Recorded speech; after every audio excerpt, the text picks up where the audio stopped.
भारत और चीन के बीच पिछले 2 महीने से चल रहे तनाव में कुछ नरमी जरूर आई है, लेकिन इसके बाद भी भारत चीन को बख्शने के मूड में नहीं है।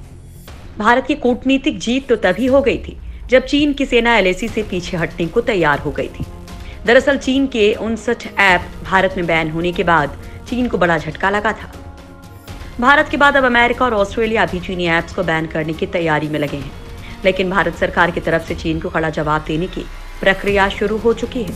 59 बड़े चाइनीज ऐप्स को बैन करने के बाद अब चीन के 5G उपकरणों पर भी प्रतिबंध लगाने पर विचार किया जा रहा है।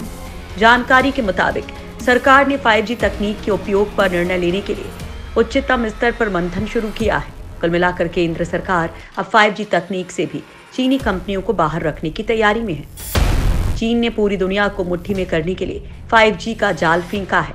वो अलग अलग देशों में 5G नेटवर्क सेट करने के लिए इक्विपमेंट्स और तकनीक मुहैया करा रहा है।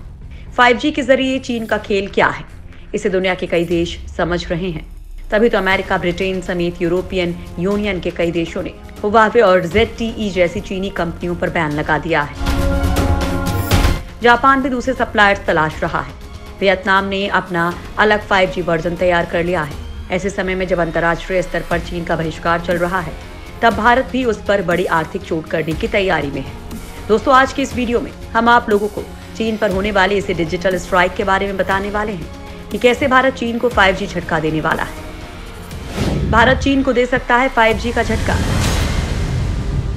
चीन के साथ पूर्वी लद्दाख के गलवान घाटी में हुए हिंसक झड़प में 20 भारतीय जवान शहीद हो गए थे, जिसके बाद से देश भर में चीन के उत्पादों का बहिष्कार शुरू हो गया है। इस बीच केंद्र सरकार पर भी दबाव था कि वो जल्द से जल्द चीन के खिलाफ कोई कार्रवाई करे। सैन्य स्तर पर चीन को मुंहतोड़ जवाब देने के बाद अब आर्थिक स्तर पर चीन को झटका देने का मन बना लिया है। हुआवे जैसी कंपनियां जो भारत में 5G तकनीक पर काम करना चाहती हैं, सरकार ने ऐसी कंपनियों को अब उपकरणों के मामले से दूर रखने का विचार बनाया है।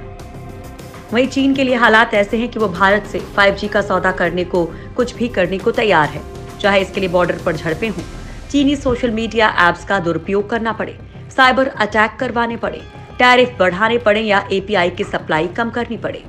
चीन किसी भी तरीके से भारत को 5G की टेबल पर लाना चाहता है। बीजिंग के लिए 5G दरअसल अपना प्रभुत्व स्थापित करने का एक टूल है, लेकिन भारत अब चीन के इसी टूल को तोड़ना चाह रहा है। फिलहाल भारत में 5G की नीलामी इस साल के आखिर तक होने की उम्मीद है। 5G नेटवर्क आवंटन में हुआवे के अलावा नोकिया, एरिक्सन, सैमसंग जैसी कंपनियां भी दावेदार हैं। हालांकि ये भी बात सामने आ रही थी कि हुआवे, एयरटेल और वोडाफोन के साथ मिलकर भारत में 5G का ट्रायल कर सकती है।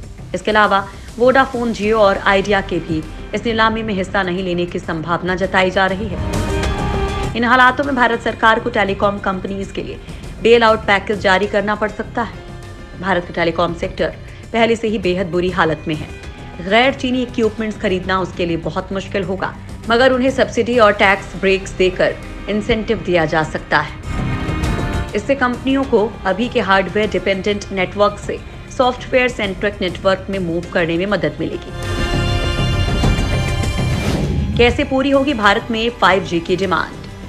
भारत और चीन के बीच हाल ही में जो स्थितियां बनी हैं, उसे देखते हुए ये उम्मीद की जा रही है कि भारत हुआवे को लेकर अमेरिका के साथ जाने पर गंभीरता से विचार कर सकता है।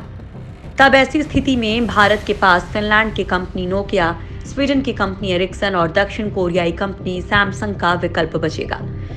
चीन को बैन करने के बाद भारतीय कंपनियों के पास एक ही विकल्प बचेगा कि वो यूरोपियन यूनियन के मैन्युफैक्चरर से इक्विपमेंट्स खरीदें। इससे फायदा ये होगा कि भारत और EU के बीच लंबे समय से लटके फ्री ट्रेड एग्रीमेंट को संजीवनी मिलेगी। इसके अलावा यूनाइटेड किंगडम से G7 देशों, साउथ कोरिया, भारत और ऑस्ट्रेलिया को साथ लेकर जिस G10 क्लब को बनाने का प्लान तैयार किया है, भारत को उसका सक्रिय हिस्सा बनना होगा। ये ग्रुप सदस्य देशों की टेलीकॉम कंपनीज के बीच निवेश को चैनल करने के लिए बनाया जा रहा है।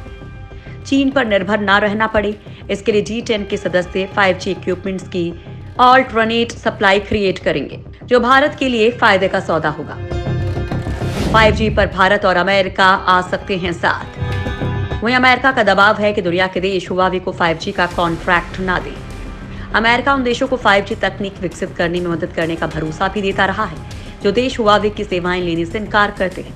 ऐसे में अगर भारत में हुआवे को रेस से बाहर कर दें, अमेरिका भारत को 5G तकनीक विकसित करने में मदद कर सकता है और अगर सब कुछ ठीक रहा तो जल्द ही भारत और अमेरिका इस दिशा में हाथ आगे बढ़ा सकते हैं। अमेरिका भी इसके लिए राजी है। वहां के संचार आयोग ने भारत के साथ मिलकर 5G तकनीक पर काम करने की बात कही है। दुनिया में हुवावे, नोकिया और एरिक्सन कंपनियां हैं जो प्रमुख तौर पर 5G तकनीक के लिए आवश्यक इंफ्रास्ट्रक्चर दे रही हैं। भारतीय बाजार पर हुवावे काफी दाम लगाए हुए है। हुवावे की भारत से उम्मीद इसलिए भी अधिक है कि अमेरिका और यूरोपीय बाजार में उसके खिलाफ माहौल बन गया है। यानी भारत सरकार चीनी कंपनियों के बहिष्कार का फैसला लेती है तो ये हुवावे के लिए एक और बड़ा झटका होगा, जो चीन के लिए एक सबक की तरह होगा।